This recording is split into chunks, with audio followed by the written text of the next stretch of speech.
Optimizing your graphics for the web couldn't be easier if you use Photoshop's Save for Web dialog box. The first thing you'll do is start off and create all your artwork. You could be as many layers as you need, and you don't even need to flatten the artwork before you optimize.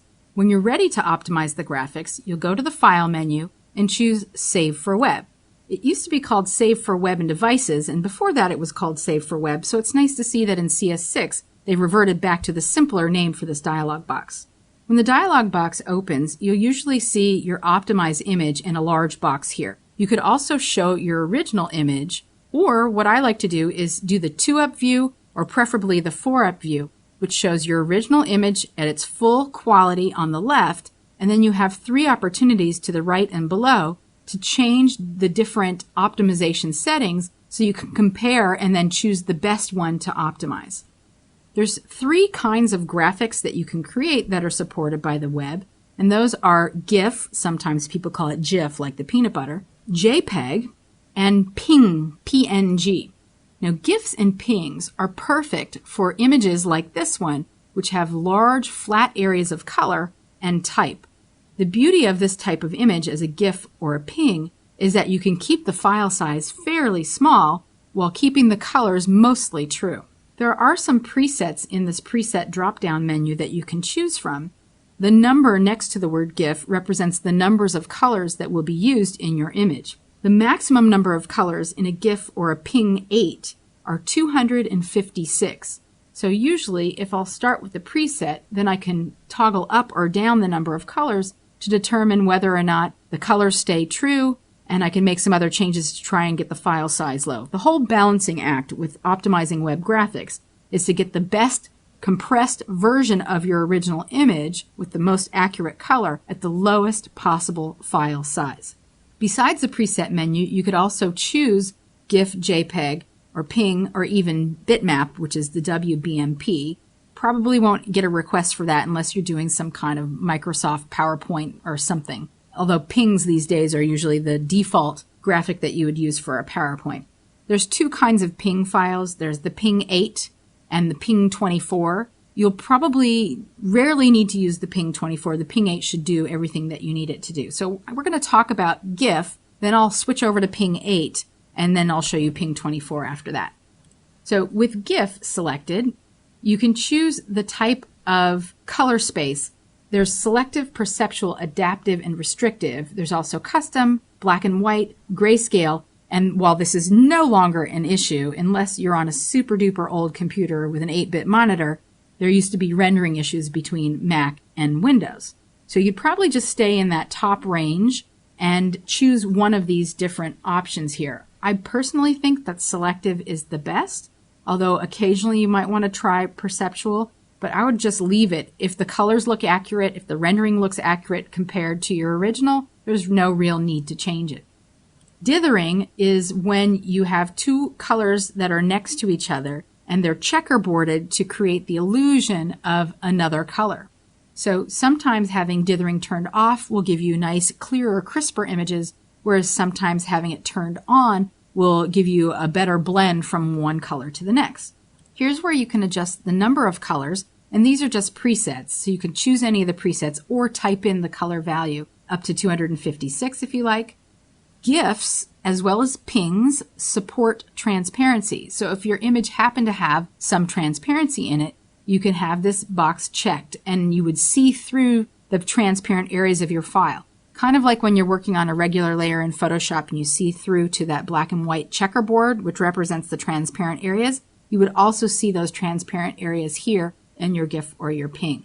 If your transparency is turned on, which it is on by default whether you have any transparent edges or areas in your image or not, you can choose whether or not the transparency's edges will have a dither. So you can say no transparency dither, or if there is a dither, you can choose diffusion, pattern, or noise. And really which one you choose is totally up to you. It's totally image dependent, so I would recommend that you toggle between the different options and choose the one that's right for your particular image.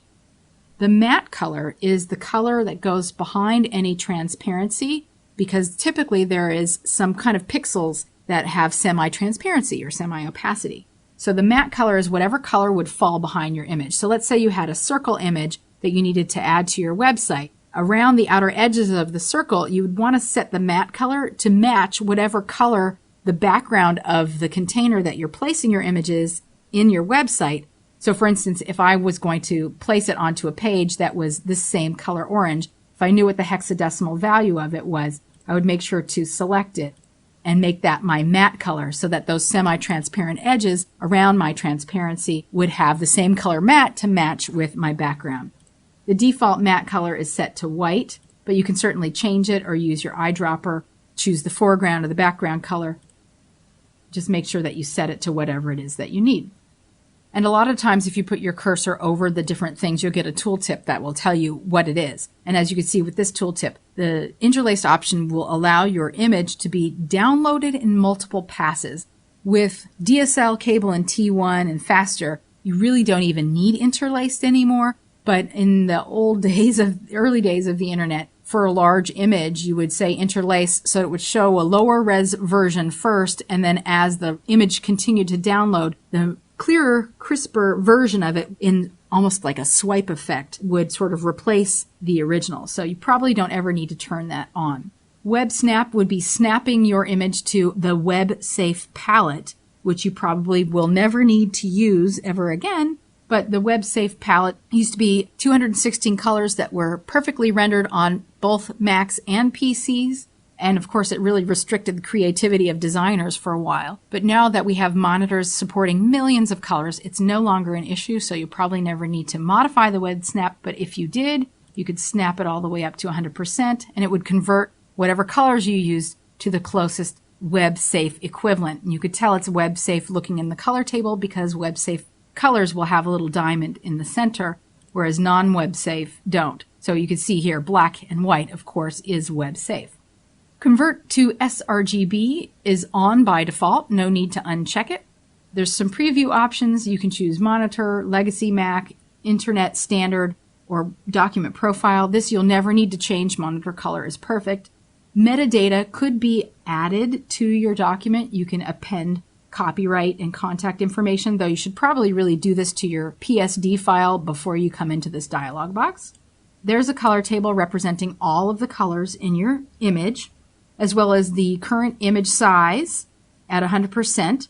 I would not recommend modifying the image size in this dialog box. You could just go back into your document, make the changes, and then optimize the perfectly sized image, but you could change it here if you needed. If you're working with animation, and we'll talk about animation shortly, you can change the looping options from once to forever or a specified number of times for the animation to play before it stops. When you're ready to save your optimized graphic, you would click the Save button. But we're not ready for that yet because I want to show you the difference between different optimization settings. So for this one, we have GIF with 128, selective palette, no dither. It's 21K. And it would take 5 seconds for this to load on a web page if someone was using a 56.6K modem, fax modem. Now, people in the United States, unless they live in very remote areas, probably are not working on a modem, but at least have cable or DSL, in which case you might want to modify the connection speed to see a more realistic download time. The theory behind this download time, though, is that you always want to cater to the lowest common denominator. However, if you're creating a site for customers that are Fortune 500 and Fortune 1000 companies, probably rest assured that they're always going to be on cable or T1, and you can raise the download time to something higher and get a more accurate idea of how long it would take to download. So you can adjust that at any time through here. Now here's another version, although the colors have been reduced down to 16, so you can see that dropped the file size down to 13.56K. And here we have 32 colors. The file size is not that much larger at 16.16K, but the color is a bit more accurate. It's still shifting from the original, so I would definitely need more colors than this. So I might want to change this one up to 64 to see if that gets me any closer. It doesn't. You could try 128. It still isn't getting me there exactly. So I'd probably go with the first option, which is giving me the best, most accurate colors, and then click the Save button. Before we do that, let's switch over to using Ping 8 so you can see what's going on here. Now with the Ping 8, you have pretty much all of the same options as you do with GIF, except for the file size might be different. So before we had 21K. As a Ping, it's only 10K. So using the Ping setting would give us a better compression, which means that the image would load faster, which means that the whole page would load faster. So for this particular graphic, you're better off using Ping than GIF. Ping is a newer compression format than GIF and often gives you better quality as well as better file size. This is different from Ping 24. With Ping 24, you really don't have as many options in the dialog box, and that's because Ping 24 supports millions of colors instead of just 256 colors. It will drastically increase your file size, though. You can see that the Ping 24 has 25.89K, which is more than twice the size of the Ping 8. But if I really didn't care about file size and I was more concerned about color accuracy and rendering quality, I might choose Ping 24. Another reason you might choose Ping 24 is because it has better quality transparency than a Ping 8 does. And really the best way to tell whether or not you need a Ping 8 or a Ping 24 with your images that include transparency is to actually put them on the web page in the situation that you'll be needing them, and then you can tell whether or not you'd need to upgrade from the Ping 8 to the Ping 24. When you're ready to save your graphic, you'll click the Save button, and a dialog box will come open asking you where you would like to save your optimized graphic. That could be on the desktop, it could be in a particular folder, it could be anywhere on your computer, or even on a network drive or a network computer. You'll give your file a name, and in this case, it's already prompting me to give it the .png file extension. Please make sure that you always include the file extension with your graphics, otherwise they won't be able to be opened. So for instance, if you forgot to put the Ping on it and you're on a Mac, if you gave the file to someone on a PC, they might not be able to open it unless they add the .png file extension after the fact. But they may not know if it's a GIF or a Ping or a JPEG, and you're making them go through some paces which you could just avoid by being considerate and putting the .png here now, or the .jpg or the .gif while you're optimizing. And usually your computer will prompt you to do that. After you choose the name, then you need to choose the format. Now the format could be images only, HTML only, which I don't know why you would want to optimize a graphic without the graphic and just have the HTML. Or you can choose HTML and images. If you choose images only, then just your selected image will be optimized and saved to the selected location. If you choose HTML and images, then you will create a web page. It will write all the HTML for you, plus include your image embedded in the HTML so that you could open that page in a browser window and see that page with your image inside of it. Now, because this is just a single graphic, it would just be the graphic inside of a web page, but the web page doesn't have any contents. It's kind of no real need to do that. But if you had a more complex layout or something, or a bunch of different buttons and graphics, maybe you would want to have it give you the HTML. Now, if you choose HTML and images, you can choose default settings or any of these other options. And if you choose one of these other options, this output settings dialog box will come open and will ask you about how you would like to output the HTML that goes along with your image. So for instance, you could say, I don't want HTML, I want XHTML by clicking that checkbox. Or you could say, when you're formatting these things, use lowercase for the tags and attributes, and you can click on these drop downs to choose any of these different settings.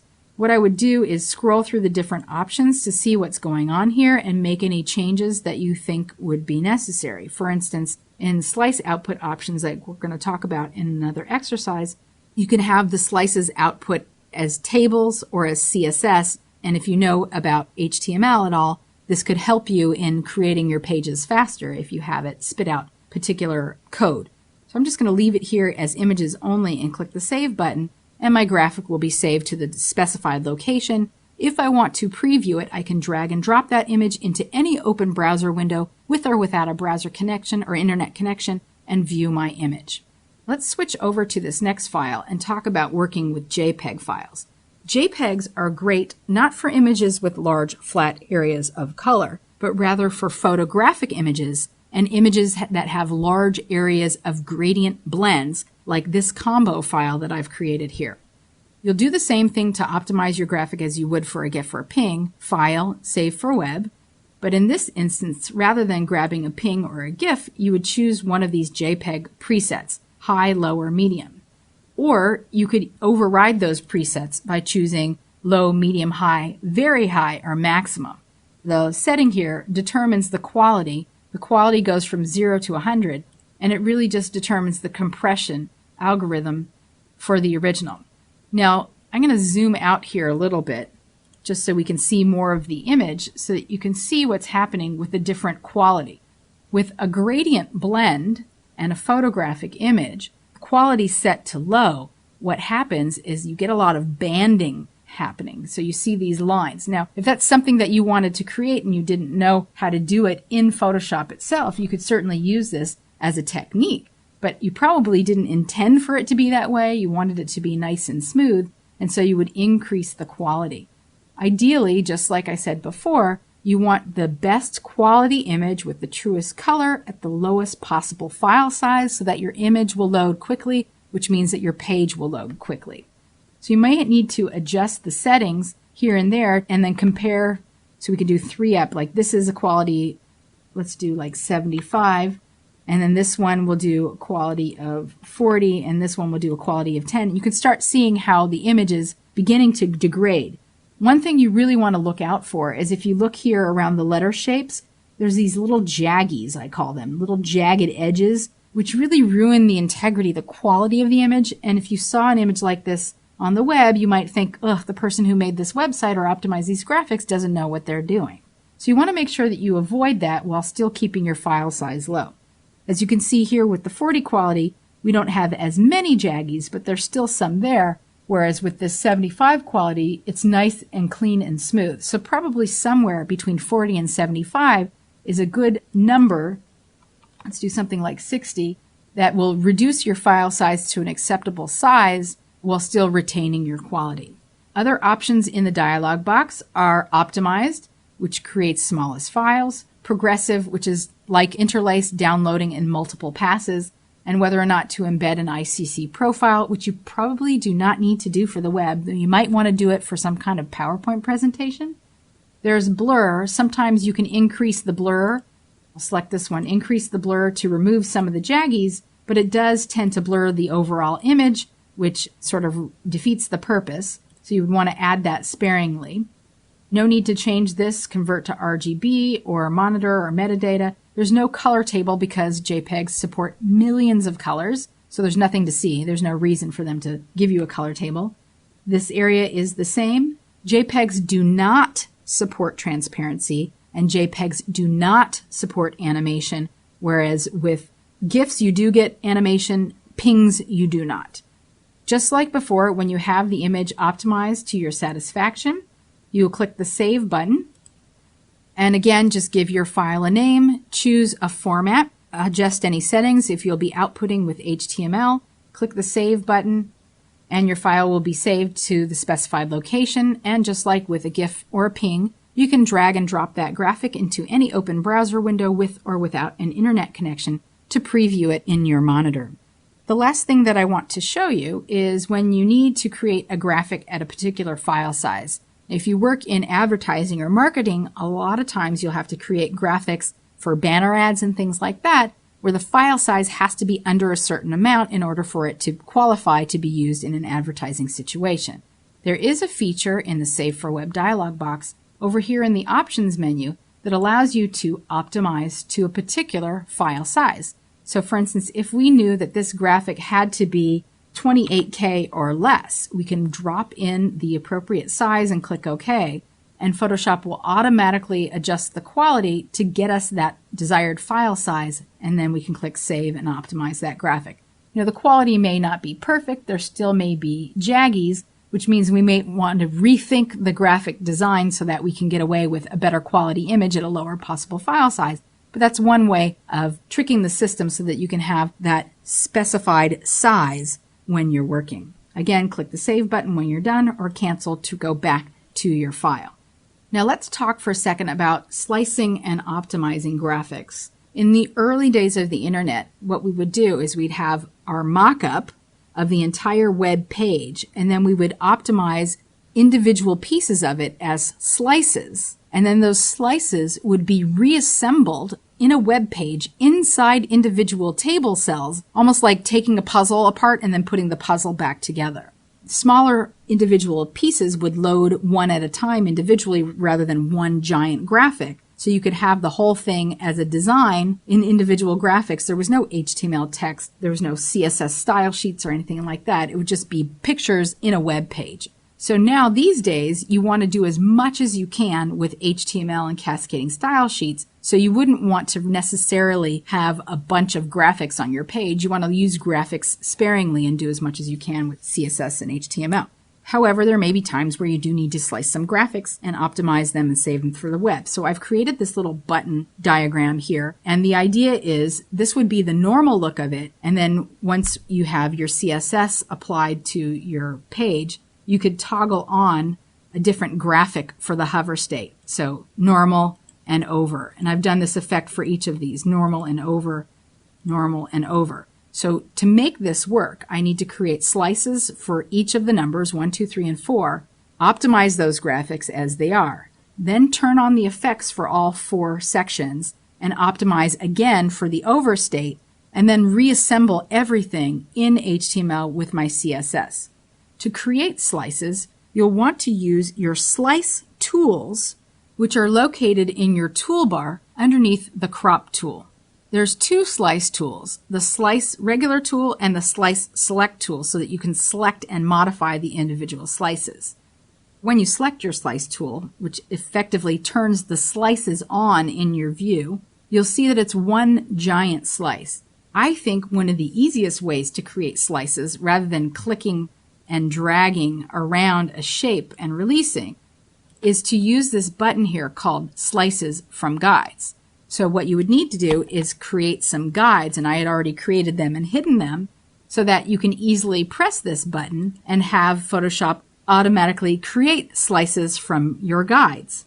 Next, you would want to go into the Save for Web dialog box, choose your optimization settings, and you want to make sure that you select these. So I'm clicking and shift clicking to make sure that these settings will be applied to all 4 of my slices. And because this is large flat areas of color with text, I'd probably choose the Ping 8 option to get the best quality at the lowest size. I'm not going to change anything here, but what I would do is I would save these graphics into my desired location with my desired file name and my file extension to my desired location. Then I would come back and turn on the effects for all of these and optimize this next set.